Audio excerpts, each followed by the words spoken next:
بسم اللہ الرحمن الرحیم۔ ناظرین السلام علیکم ورحمۃ اللہ۔ ناظرین، یہ ہے کتاب قرآن کریم، اس کا ترجمہ، تشریح، تفسیر اور تلاوت کلام پاک ہم آپ کے سامنے رکھتے ہیں روزانہ کی بنیاد پر۔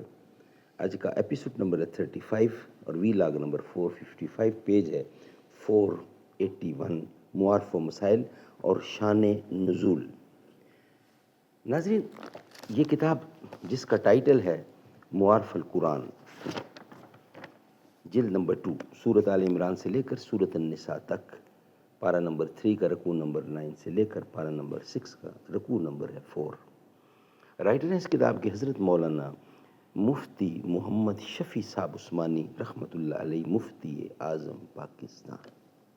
نحمده ونصلي على رسوله الكريم، بسم الله الرحمن الرحيم۔ قال النبي صلى الله عليه وسلم: خيركم من تعلم القرآن وعلمه۔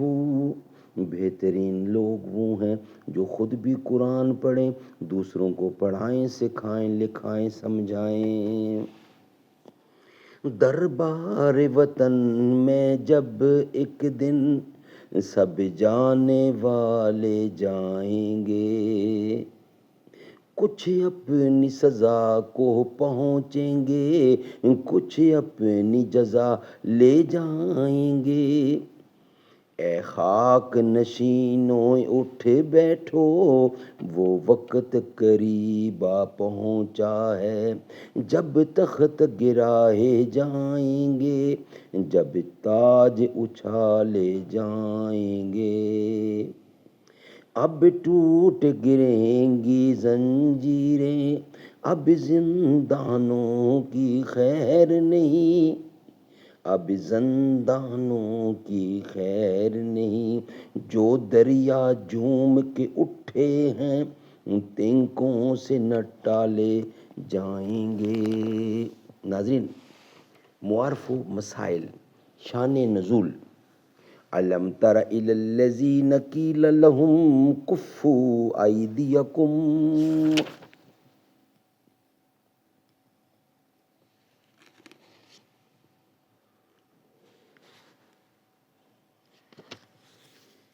الم تر الی الذین قیل لهم کفوا ایدیکم واقیموا الصلاۃ وآتوا الزکاۃ فلما کتب علیہم القتال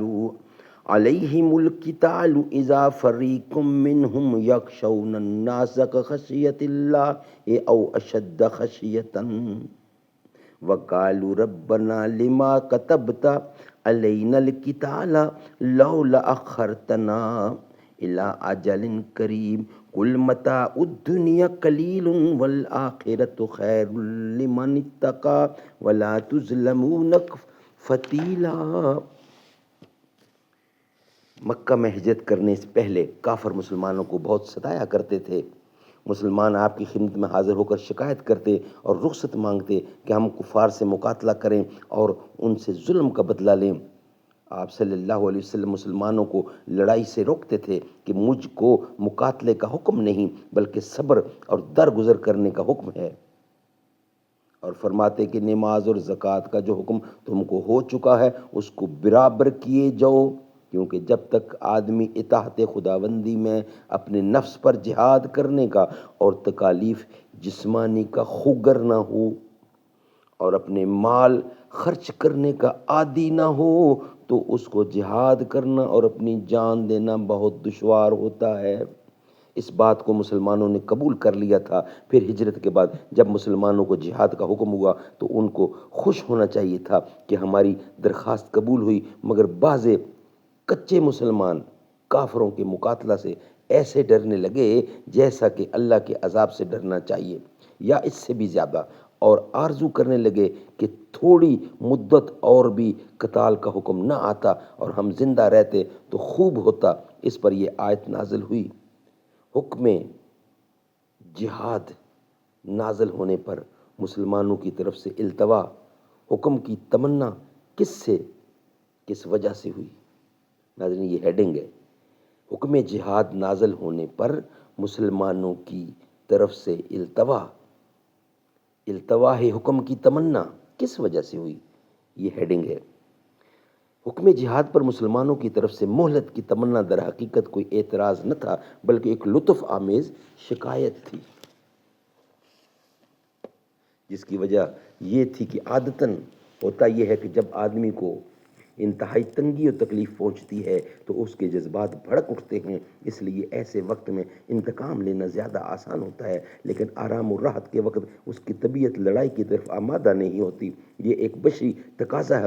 چنانچہ یہ مسلمان جب مکہ میں تھے تو اس وقت کفار کی ایذاؤں تکلیفوں سے تنگ آ کر جہاد کے حکم کی تمنا کر رہے تھے، لیکن مدینے میں آ کر جب ان کو سکون و آرام نصیب ہوا تو ایسی صورت میں جب قتال کا حکم ہوا تو اس وقت ان کا پرانا جذبہ کم ہو چکا تھا اور ان کے دلوں میں وہ جوش و خروش باقی نہیں رہا تھا، اس لیے انہوں نے محض ایک تمنا کی کہ اگر اس وقت جہاد کا حکم نہ ہوتا تو بہتر تھا۔ اس تمنا کو اعتراض پر محمول کر کے ان مسلمانوں کی طرف محسیت کی نسبت کرنا صحیح نہیں ہے۔ یہ تقریر اس صورت میں ہے جبکہ انہوں نے شکایت کا اظہار زبان سے بھی کیا ہو، لیکن اگر زبان سے نہیں کیا، محض ان کے دلوں میں یہ وسوسہ پیدا ہوا ہو تو وساوس قلبی کو شریعت نے معصیت ہی شمار نہیں کیا۔ یہاں یہ دونوں احتمال ہیں اور آیت کے لفظ کالو سے یہ شبہ نہ کیا جائے کہ انہوں نے زبان سے اظہار کر دیا تھا، کیونکہ اس کے یہ معنی ہو سکتے ہیں کہ انہوں نے اپنے دل میں کہا ہو۔ بیان القرآن ملحظاً، بعض مفسرین کے نزدیک آیات کا تعلق مومنین سے نہیں ہے بلکہ منافقین سے ہے۔ اس صورت میں کسی قسم کا اشکال نہیں۔ تفسیر کبیر۔ ناظرین، یہ ولاگ یہاں ہی کمپلیٹ ہوتا ہے۔ انشاءاللہ نیکسٹ ولاگ میں اس کا بقیہ حصہ ہم آپ کے سامنے رکھیں گے۔ اس کا ہیڈنگ ہوگا اصلاح ملک سے اصلاح نفس مقدم ہے، وہ انشاءاللہ نیکسٹ ولاگ کی صورت میں۔ رب کی پیاری عطا سید فاطمہ، جان خیر الورا سید فاطمہ، جس نے کی عمر بھر اطاعت کبریا، وہ علی کی وفا سید فاطمہ۔